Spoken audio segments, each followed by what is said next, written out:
Former President, Professor Mary McAleese, Provost, Ambassador, Minister, Mr. McAleese, distinguished guests, colleagues, friends.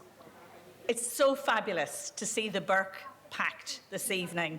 My name is Jane Ohlmeyer. I'm the director of the Trinity Long Room Hub, which is our research institute in the arts and humanities.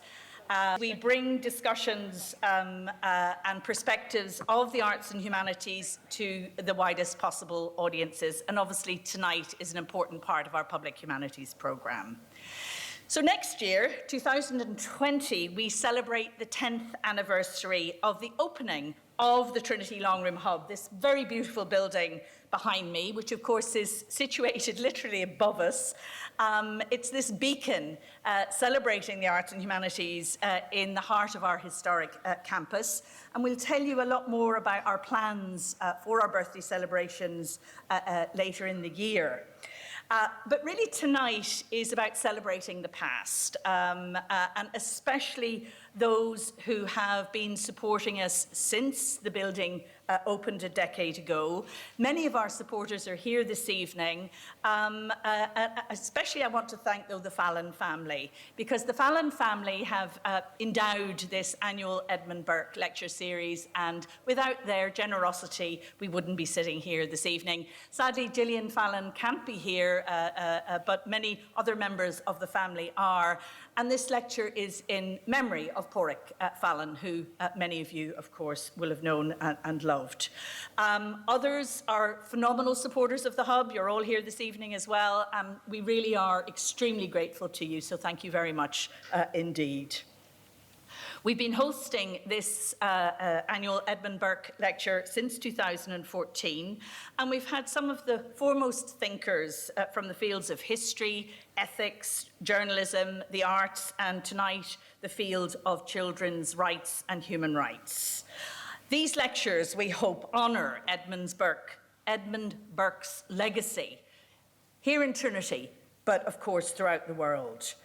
Because engaging with topics that challenge our thinking, we're delighted to be able to provide a prominent forum for discussing the type of society we want to live in, and the traditions, perspectives, and values we need to draw in order to shape our future. And the future of Ireland is a frame within which tonight's lecture is being set, and it's very much the theme of our birthday celebrations in 2020. And we are so honoured that Professor McAleese is giving the lecture. As a member of the University Senate, I was thrilled to learn last week that you are to become the new Chancellor of Trinity. Again, what an honour for our university, and congratulations.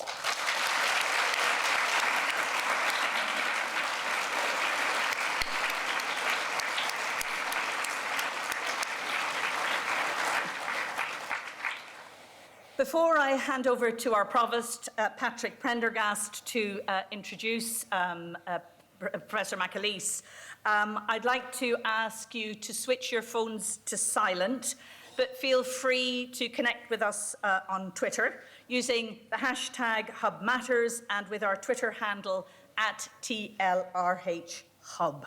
Now, please join me, ladies and gentlemen, in welcoming our Provost, Patrick Prendergast.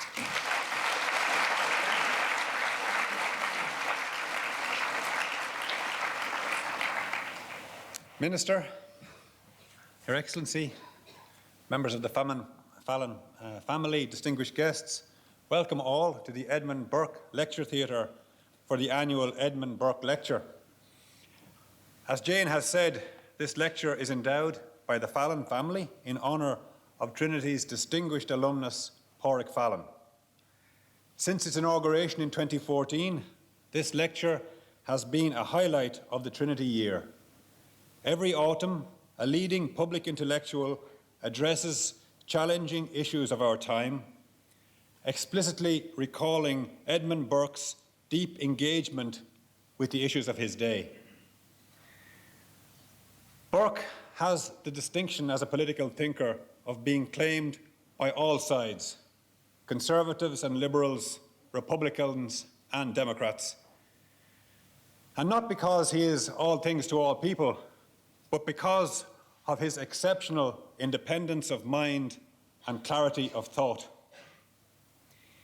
In the past 3 years, since the UK referendum on leaving the European Union, I've lost count of how many times I've read in the UK press Burke's quote, "Your representatives owe you not their industry only, but their judgment, and they betray you instead of serving you if they sacrifice their judgment to your opinion." And this is voiced by Remain MPs in Leave constituencies and vice versa. Burke's words have the effect always of grounding the discourse, of returning the argument to core principles. I'm not surprised that politicians of all hues turn to him. It's Trinity's honour to have educated him. All the Edmund Burke lecturers have been exceptional. Honora O'Neill, Roy Foster, Robert Fisk, Margaret Macmillan, Paul Muldoon, and now tonight's speaker, Mary McAleese. I hardly need to introduce the two-term President of Ireland. It seems a particularly apt week for her to be delivering the Edmund Burke lecture, she having been in the news all week. On Wednesday last, she was presented with the prestigious Alphonse Auer Ethics Award for Catholic theologians by Tübingen University in Germany. The award, established in 2015, honours people who have distinguished themselves through a special ethical commitment to the religious, scientific or social field. Mary was honoured for her doctoral thesis on children's rights in canon law, completed last year. The following day, Thursday, she was announced as the new Chancellor of this university, having been elected unopposed. 2 days later, Saturday, she made headlines again, this time for her contribution to a symposium which took place, as it happens, right here in the Edmund Burke Theatre, where she spoke passionately and unsparingly against the Catholic Church's position on sexuality and the role of women in the Church.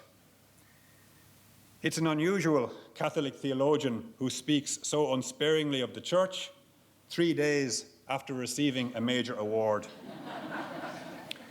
But as Dr. Hilda Hacker, Professor of Theological Ethics at Loyola University in Chicago, said on presenting Mary with the Alphonse Auer Award, "Mary McAleese is a role model, a comrade in arms, and an interlocutor whom we cannot do without and with whom we do not want to do without." Dr. Hacker praised Dr. McAleese's role as a voice for change within the Catholic Church. She said, many of us, like Mary McAleese, cannot or do not want to run away from the Church.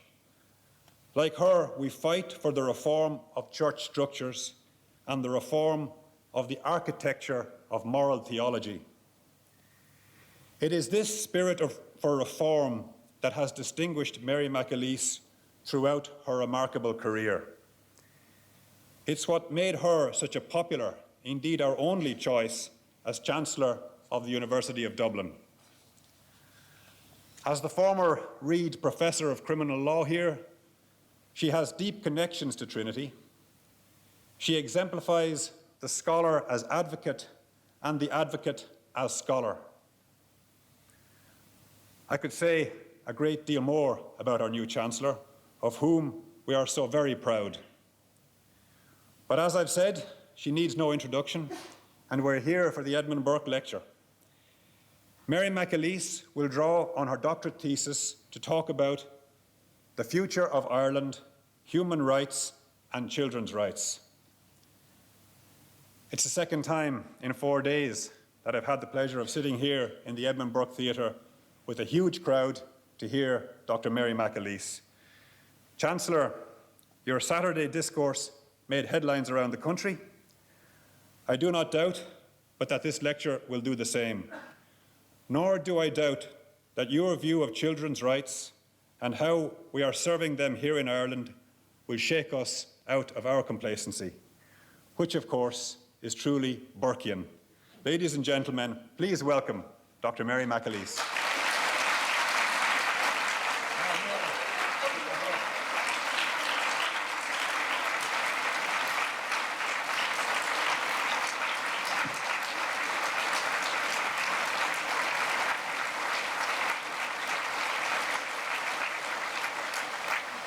Provost, Dr. Ohlmeyer, Minister, members of the Fallon family, and ladies and gentlemen, you do not need to go to Specsavers. That is actually me, just some time back, and with a little bit of obvious, editing. So you can relax, it is one and the same person. Tonight, we're going to talk, I'm going to talk. You're unfortunately in the position of having to listen while I talk about the future of Ireland, human rights and children's rights. And we are looking at a future for our country that sets before us what I'll call an evolving and evolving and inchoate questions about next generation constitutional structures and about church-state relationships. It wouldn't be me if I wasn't talking to some extent about church-state relationships. Just before I came in, I phoned my mother to ask her how she was, and I told her I was going in to give a lecture in Trinity, and she said, "Could you not just stay home one night?" So, that's mothers for you. Yeah. The provision in the Good Friday Agreement for a future border poll is the outline constitutional context, and mentioned by An Taoiseach during Pope Francis's visit to Ireland of a new church-state covenant is the outline context of future church-state relationships. So that's where I'm going to place myself tonight. These two issues are not disconnected, because in the warp and weft of debates on constitutional matters, religion and religious sensibilities are rarely far from centre stage, whether the axis of the debate is foursquare within the Republic of Ireland, whether it's in Northern Ireland, or whether it involves the entire island of Ireland. The constitutional issue is gathering a gradual momentum, thanks in part to changing demographics as between nationalist and unionist voters in Northern Ireland, but also in part due to a cross-community majority in favour of remaining in the European Union, which of course, post-Brexit, will have the option of seamless re-entry into the European Union should there emerge a majority consent for a united Ireland.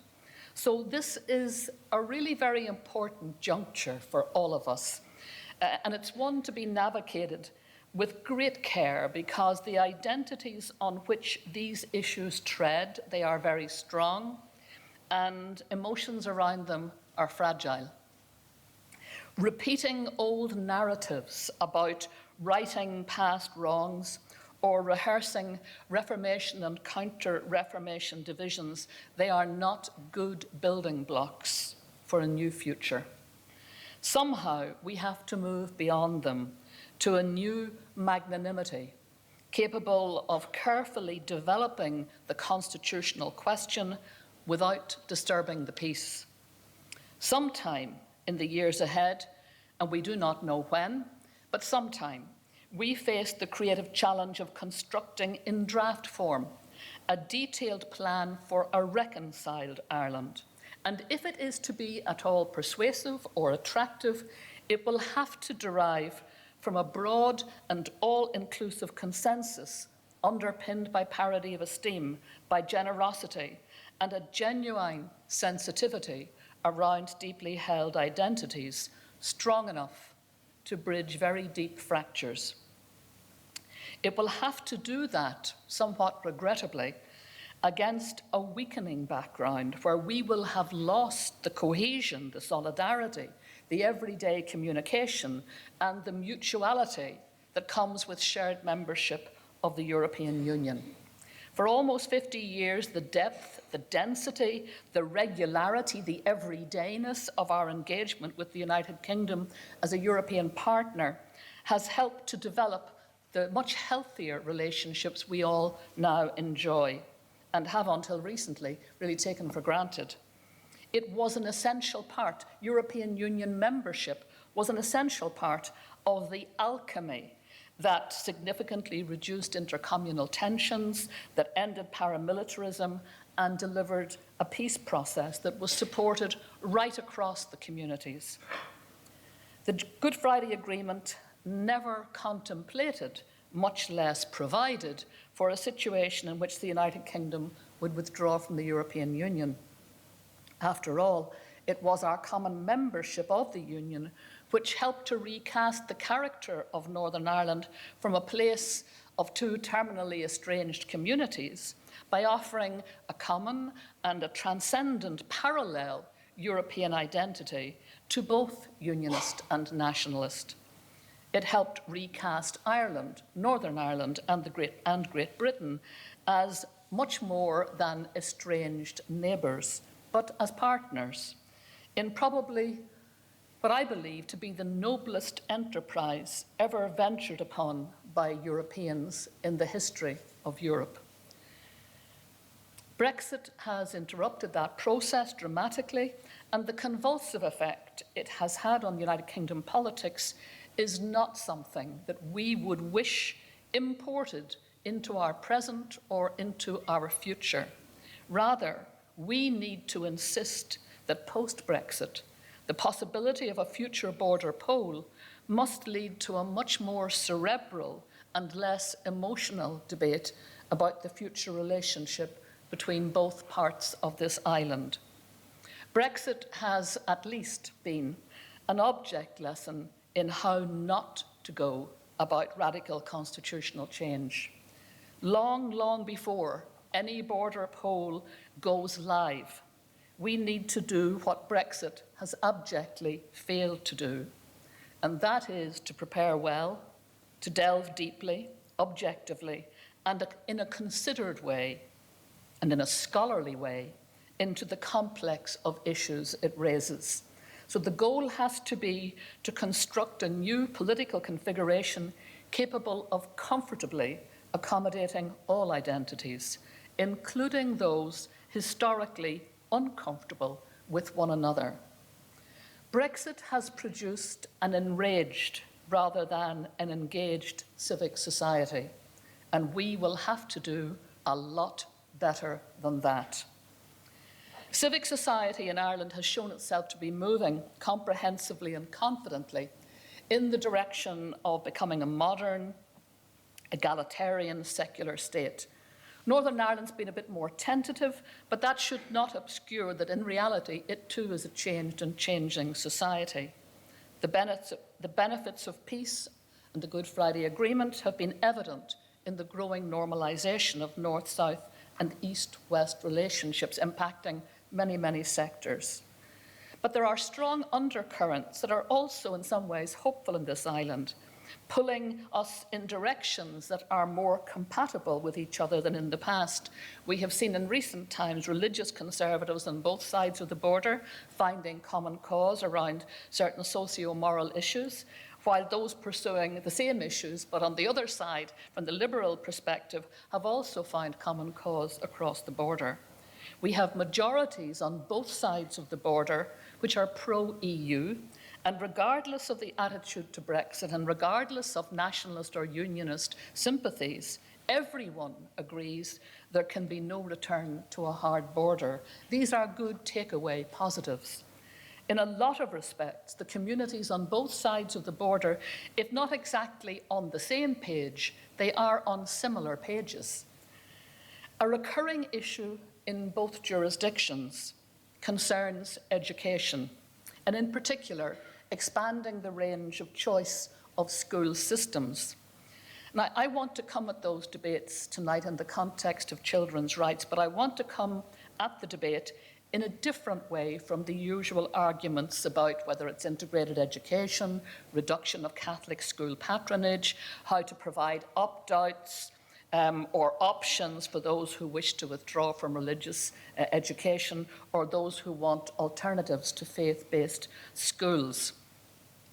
Instead, I want to look at and look closely at an overlooked issue which should be on the agenda of any future discussions about church-state relations or a church-state covenant, because it has important implications for Ireland's future and debates that we might have around what that future will look like for the children who might share this island. It concerns how children's rights to children's human rights to freedom of religion, including freedom to change religion, freedom of thought, and freedom of conscience. These are rights that are set out in Article 14 of the United Nations Convention on the Rights of the Child. How these are being experienced by children here. Now, I'm going to look at the major service provider of education services to children within this jurisdiction, and that is the Latin Catholic Church.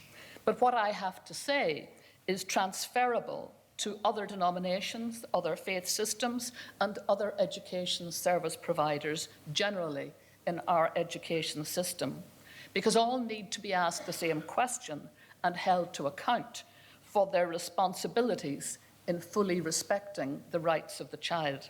So I'm hoping that we can prise open a debate that needs to be had between parents, adolescent children, the state, civic society, and the education providers, including churches. It's a debate that has been gestating, but semi-incoherently in recent years, without really finding clarity or focus in its voice. So let's try and see if we can do a little bit of that.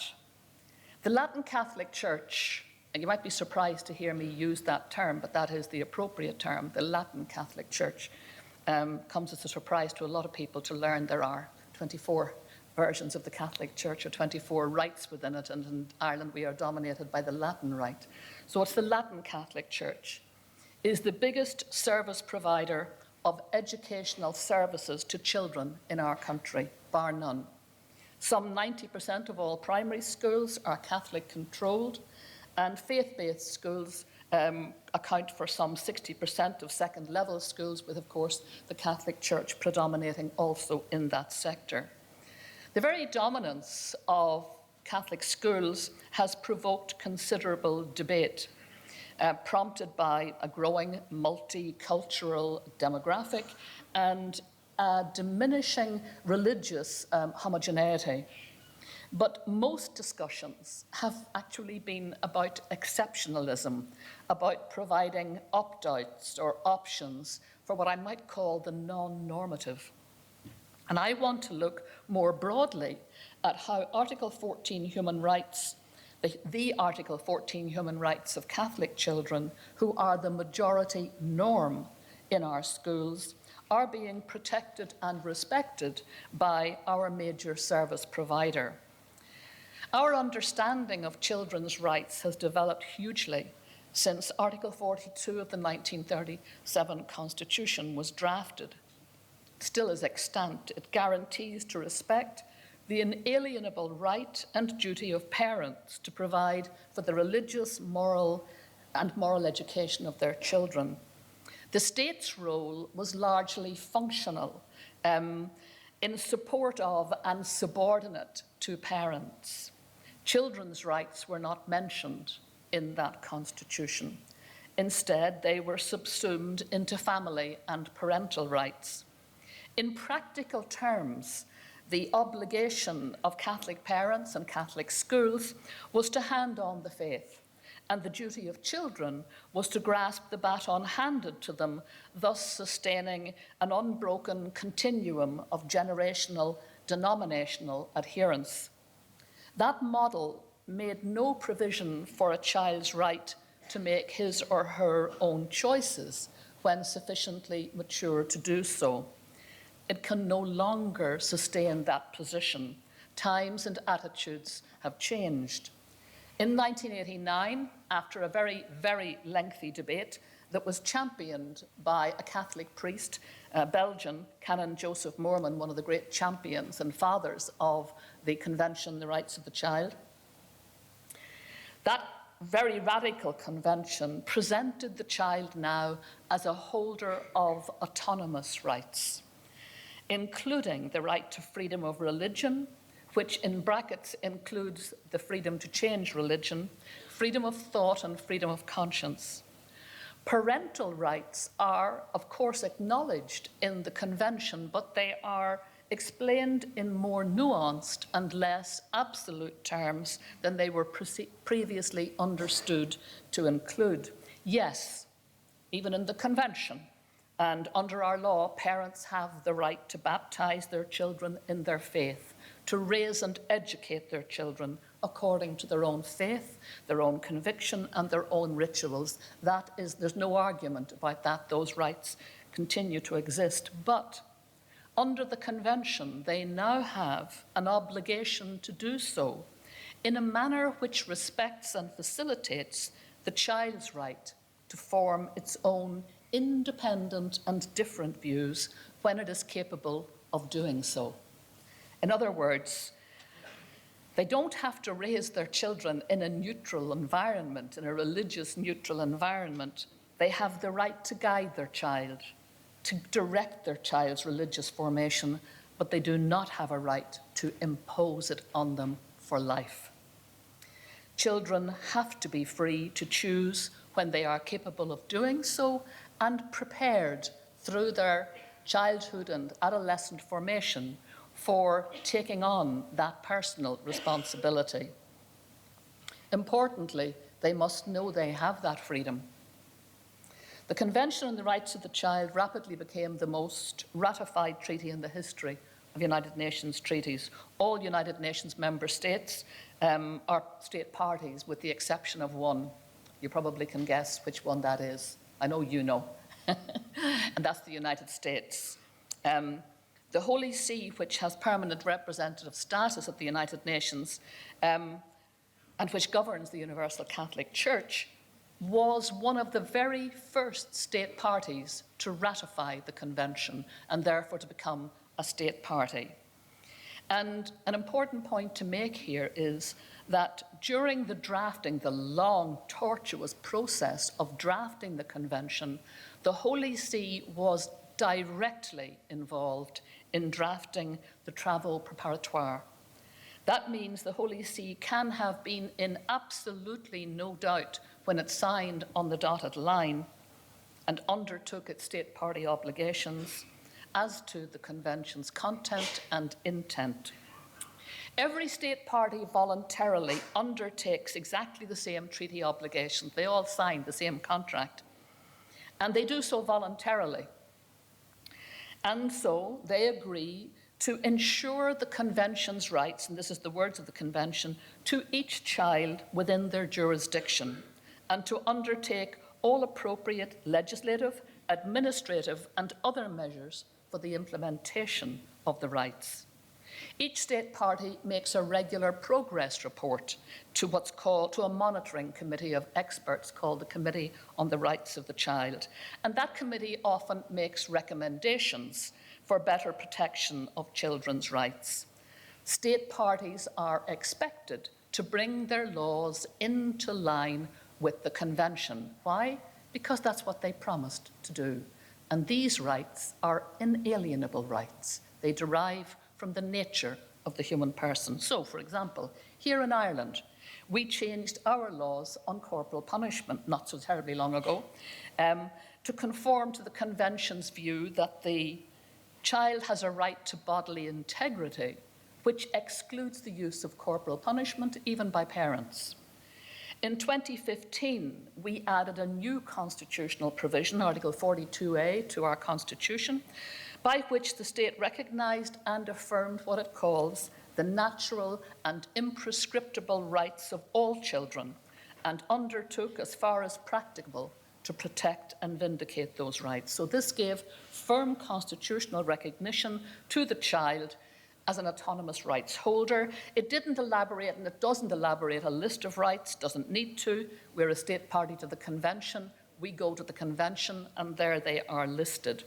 And like all conventions, the rights are they're broadly scoped. They're not fleshed out in great detail, but this is a rapidly developing area. The detail is being fleshed out. The Catholic Church is by far the biggest NGO in the world, providing over 200,000 schools for some 60 million children in 5 continents. It has a unique reach, it has a unique experience, which is why, alone of all faith systems in the world, the Holy See, which governs the Catholic Church, enjoys this special status of permanent representative at the United Nations. It became a state party to the convention in 1990. It was the 4th state party to do so. And indeed, it has advocated others right around the world to join and to become state parties. There is now a very extensive body of correspondence between the Holy See and the Committee on the Rights of the Child. It goes back now to 1992, and also importantly, there's a body of other, that we have another UN monitoring, we have quite a number of UN monitoring bodies, but there is one on the elimination of discrimination, and the Holy See is also a state party to that treaty. So we have, and it goes back long before the Convention, the Rights of the Child. So we have a very substantial body now of correspondence between the Holy See and the committees, the UN monitoring committees on the subject of human rights. Rather regrettably, as an aside, it is not a state party to the Convention on the Elimination of Discrimination Against Women.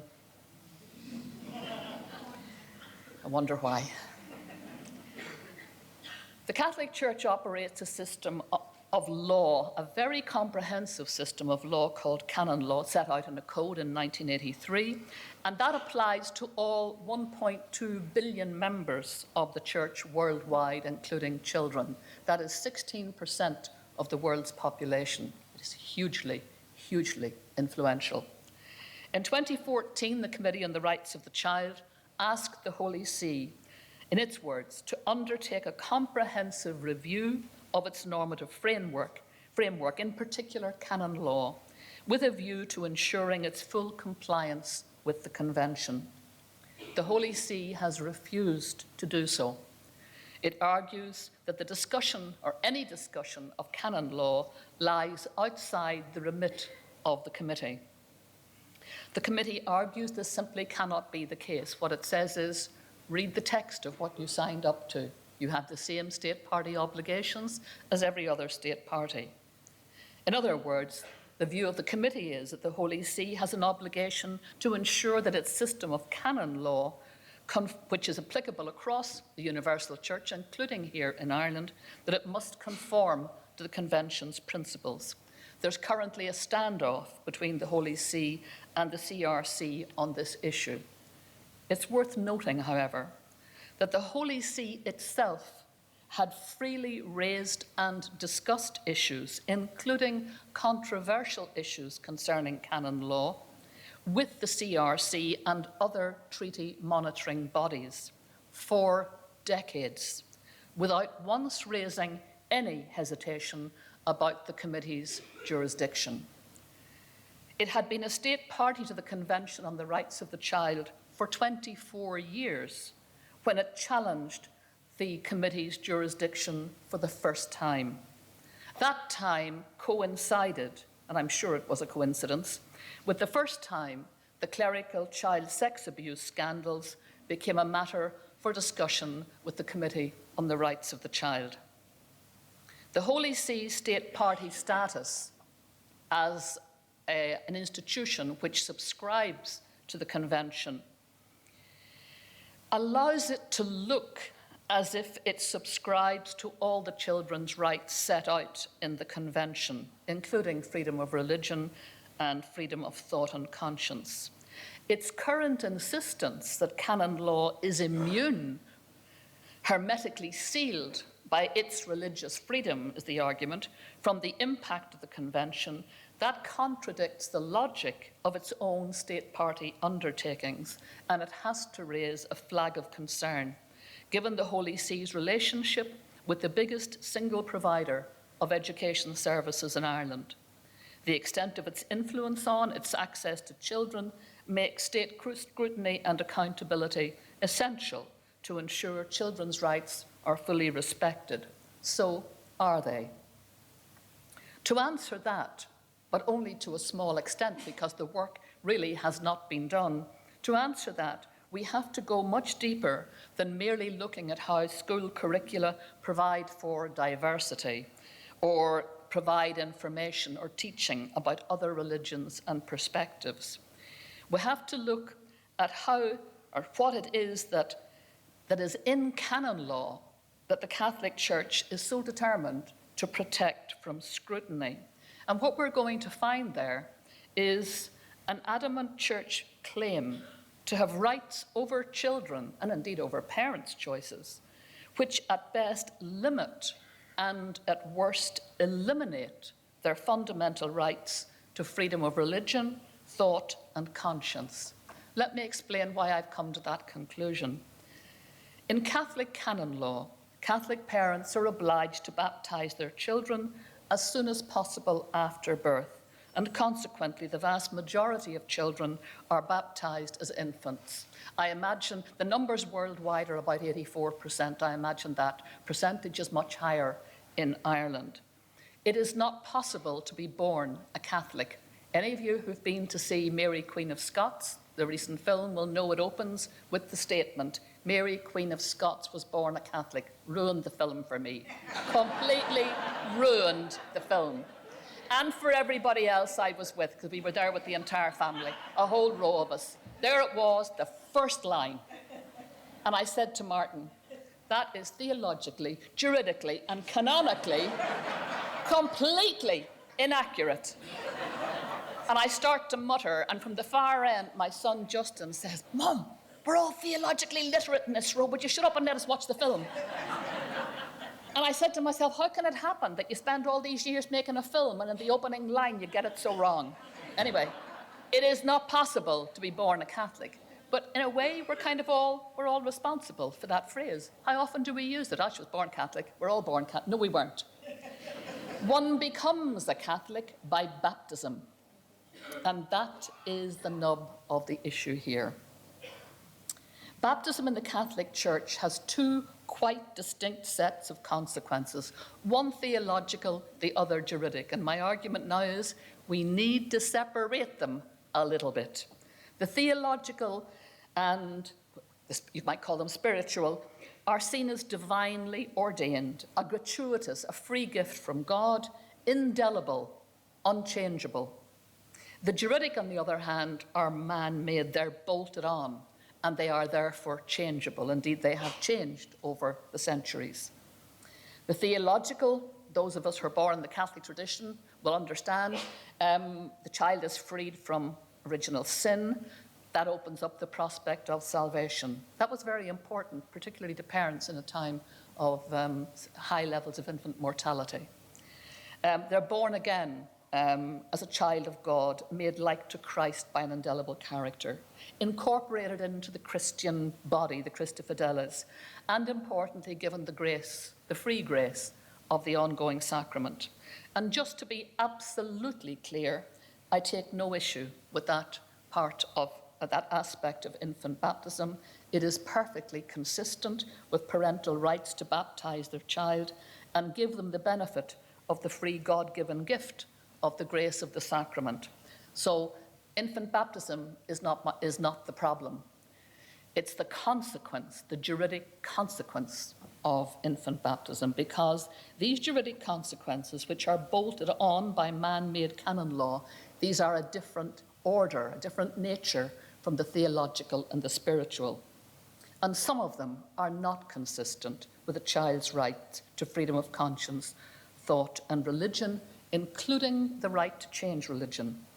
And these rights are understood today in ways that are very, very different from our past understanding of children's rights. And those changed understandings have yet to be reflected in canon law. The juridic, or the canon law, consequences of baptism include the imposition on the day you are baptized of lifelong church membership, which can never be rescinded. It also includes becoming subject to church laws from the age of 7 on reaching the use of reason. Being deemed by baptism to have made personal promises to fulfill the many, many onerous obligations which canon law imposes on church members. Now, these promises were in fact made by adults on the child's behalf, and in circumstances where clearly the child could not have been aware of the promises or of their import. I speak as the oldest of 9 children, the youngest of whom I remember on a Sunday sticking under my oxter and literally racing into the chapel to have him baptized. No parent present, incidentally, and just my brother and I, and he was profoundly deaf and he hadn't a clue what was going on. And there was I, as the godmother, bringing the child for baptism, and in so doing, immersing him, yes, in the beautiful theological grace, but also handing him lifelong membership of the church and a string of obligations. The Catholic child will also, of course, enter a web of relationships and structures that are set out in canon law that are designed to secure his or her formation as a church member. That web involves parents, godparents, Catholic schools, teachers, pastor, parish, diocese, Catholic community, the local Episcopal Conference, church authorities, including the legislative authority of the Pope and the College of Bishops.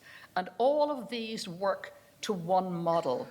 And it's a model that says that the child by baptism has now embraced the Catholic faith, and having embraced it is now obliged to profess it, by which is meant keep the promises, honour the obligations. When the Second Vatican Council's document on religious freedom, Dignitatis Humanae, says quite emphatically, no one can be forced to embrace the faith, you would look at that and say, well, doesn't that give some recognition to the freedom of members? Well, actually no, because that's where you have to read the small print. Dignitatis Humanae does not apply to members of the Catholic Church. Dignitatis Humanae applies to those who are not baptized and who are outside the Catholic Church and who cannot be forced to what is called embrace the faith. That is what is meant by Dignitatis Humanae. Once you have embraced the faith, you are obliged to profess it. Children who are baptized at 2 days, 1 week, 2 months old are deemed by the Church to have embraced the faith. So the baptized child is deemed to have already embraced the faith voluntarily, and neither Dignitatis Humanae nor its logic applies to him or her. Consequently, if you look then at what flows from that, is the education, the formation, the catechesis that a child will now receive to receive the faith, to have the faith handed on. That catechesis is a catechesis of obligation. It is based on the view that the child has assumed voluntarily these obligations. It tells the child, here is what you must accept, here is what you must believe, here's what you must practice. It is not a catechesis of invitation. It doesn't say, we invite you to consider and evaluate and make up your own mind. Now, it's one thing to acknowledge the right of parents to bring up their children in their faith and to introduce them to the rites and rituals of their faith, as both national and international law do. It's quite another thing to impose significant obligations on children which trammel on their freedom of religion, thought, and conscience, and to do that on the basis of promises allegedly made, which are a fiction because these promises were not made by the child, they are essentially a fiction. Now, the Church is well aware that there is a dilemma here. It's just a dilemma it has never faced up to. Its own theological commission has said that in the case of those baptized as infants, there is a lack of free will and responsible choice on the part of infants. That's pretty obvious. The logic of that statement, though, has never been faced by the Church.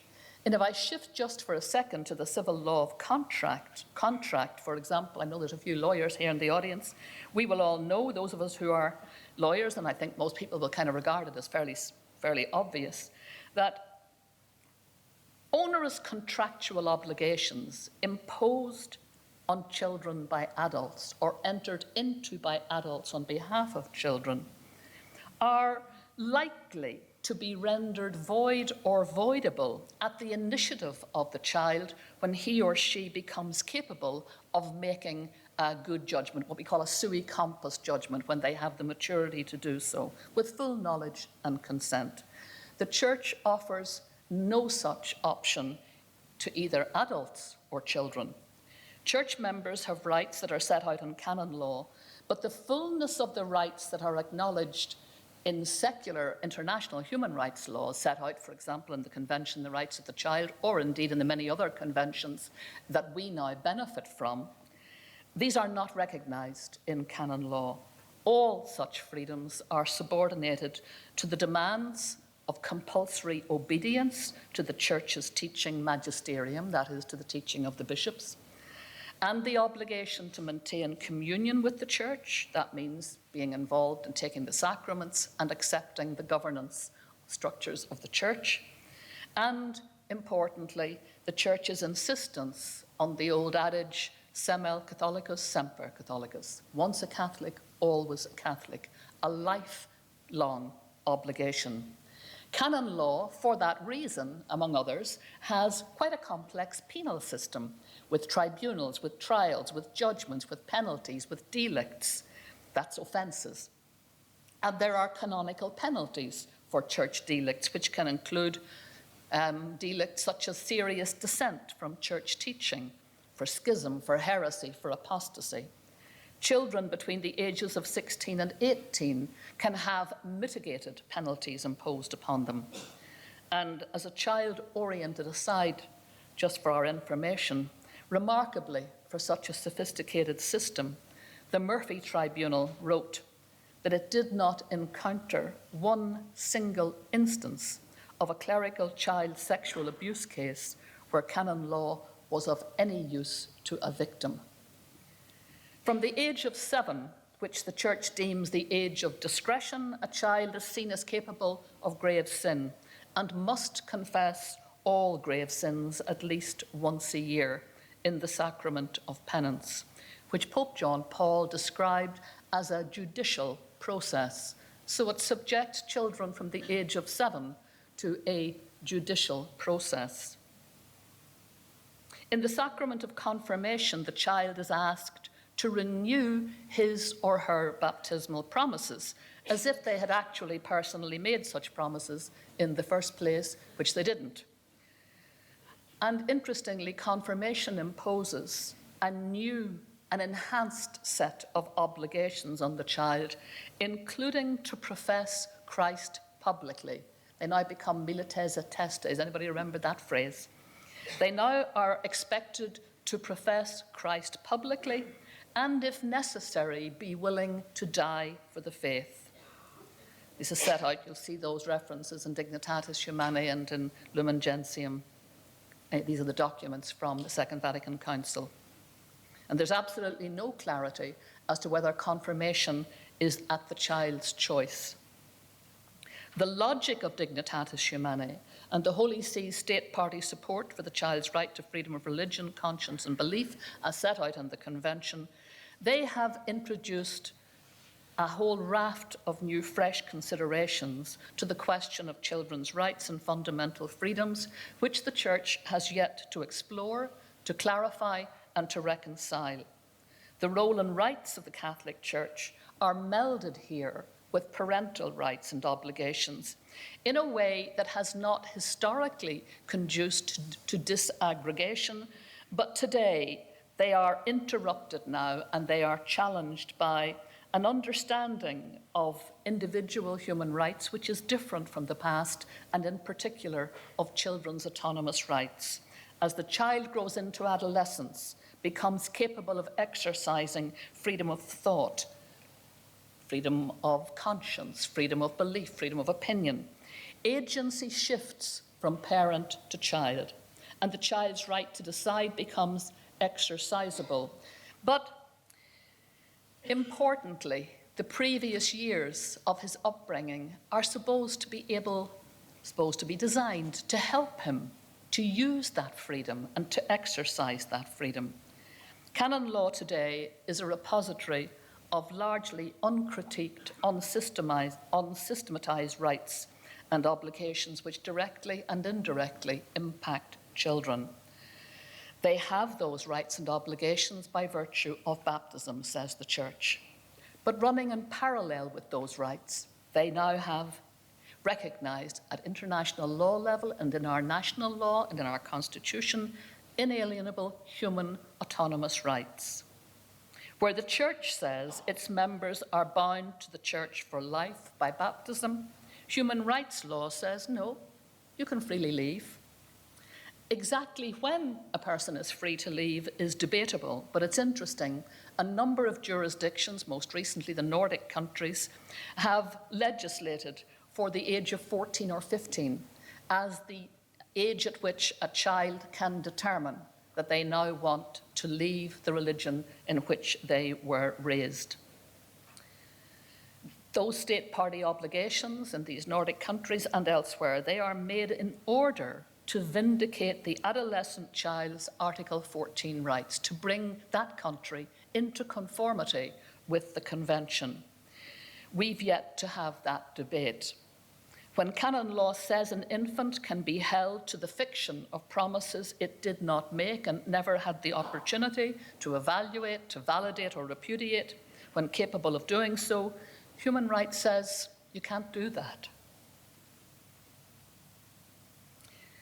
So we now are in the situation of two parallel tracks that do not seem yet to be reconciled, though one would have thought that state partyhood of the Convention would help to facilitate that reconciliation. And what is really surprising is that as a global advocate on behalf of all the world's children for the principles set out in the Convention, and as a major service provider to children worldwide of education, as an organization with a huge child membership of well over 300 million children, the Holy See has never conducted a comprehensive internal review of the rights and obligations of its own child members within its own legal system.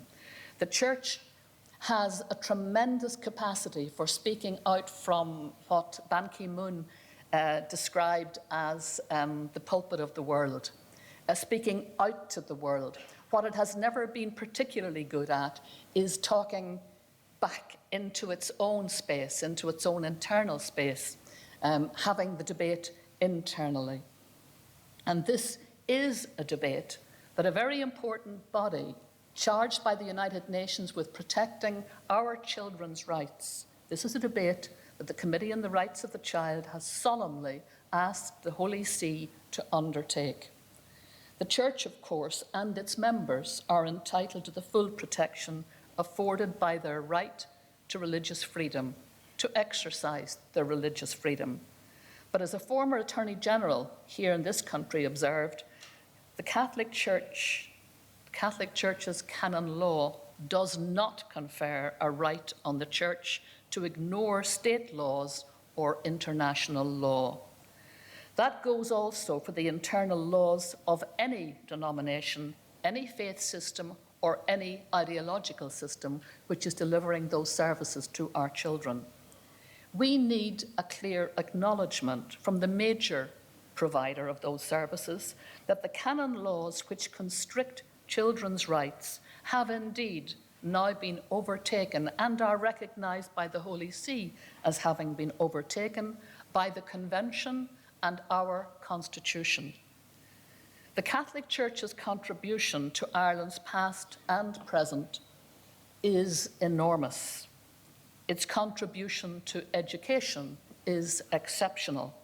Few countries have been impacted as profoundly as Ireland has been by the Church's assumption of responsibility for education, healthcare, welfare and charitable outreach. It is, as we have to acknowledge, it is a story of both dark and light. But importantly, it is a very strong continuing story with a remarkable degree of mutual dependence and likely to remain so. Any covenant between church and state must be about the future of our children, because any debate about Ireland's future is about the future of children, children whose voices we need to hear.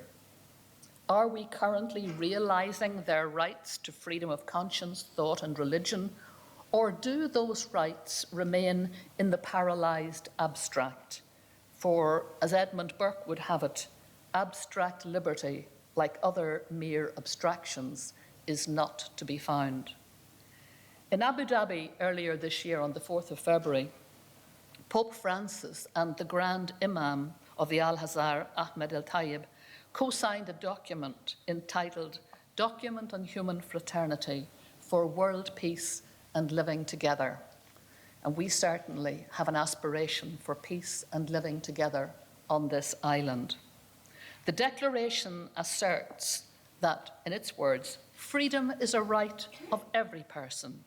Each individual enjoys the freedom of belief, thought, expression, and action. That's what it says. Canon law flatly contradicts that. Flatly contradicts that in regard to members of the Catholic Church, particularly in relation to children. The stable future that we yearn for will be lived by children raised in all denominations, faiths, and none. And we are still in the throes of shifting from an ages-old embedded culture of presumption that children should be seen and not heard, spoken for and about, but not speaking for themselves. We are shifting now, little by little, to a culture where they have autonomous rights to freedom of thought, conscience, and religion that we have to help prepare them to exercise. And we should be in no doubt that this marks a catharsis, because religious identities have historically been formidably strong and formidably important. They have not always facilitated living together in peace. Yet peace is our heart's desire and our ambition. To get to that new Ireland, we now have to learn new ways of guiding and directing our children, so that when the mantle of personal responsibility shifts from our shoulders to theirs at some stage in their late adolescence, as their capacity evolves, moving towards adulthood, we have to help them to be prepared and able to exercise their freedoms well. Any covenant between church and state should start with children's rights. So should any talk about Ireland's future. I believe it's a very, very good place to begin. Thank you very much.